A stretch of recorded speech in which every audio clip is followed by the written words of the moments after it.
ফিক্সিংয়ের দায়ে বাংলাদেশে নারী ক্রিকেটার সোহেলি আক্তারকে নিষিদ্ধ করেছে আইসিসি।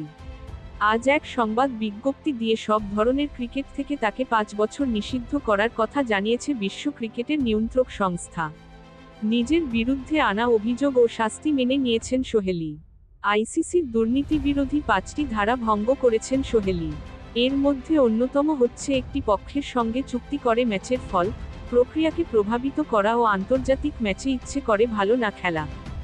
এছাড়া আরও যেসব দুর্নীতি বিরোধী ধারা ভঙ্গের কথা স্বীকার করেছেন সোহেলি, সেগুলোর মধ্যে আছে ফিক্সিং বা এর সঙ্গে যোগসাজশের জন্য কোনো কিছু গ্রহণ করা, চাওয়া অথবা প্রস্তাব দেওয়া, সরাসরি অথবা সম্মুখে না থেকেও ম্যাচের ফলকে প্রভাবিত করার জন্য অনুরোধ, প্রলোভন দেখানো, প্ররোচিত করা।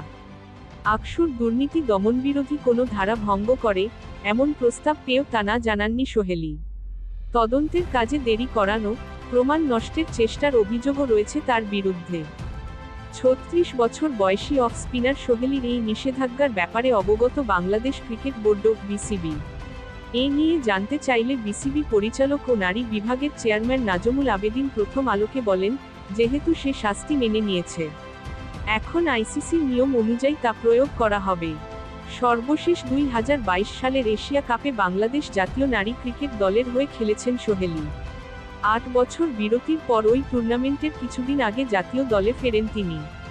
2013 সালে অভিষেক হওয়া এই ক্রিকেটার দেশের হয়ে 2টি ওয়ানডে ও 13টি টি20 ম্যাচ খেলেছেন। 10ই ফেব্রুয়ারি 2025 থেকে তার 5 বছরের শাস্তি শুরু হয়েছে বলে জানিয়েছে আইসিসি।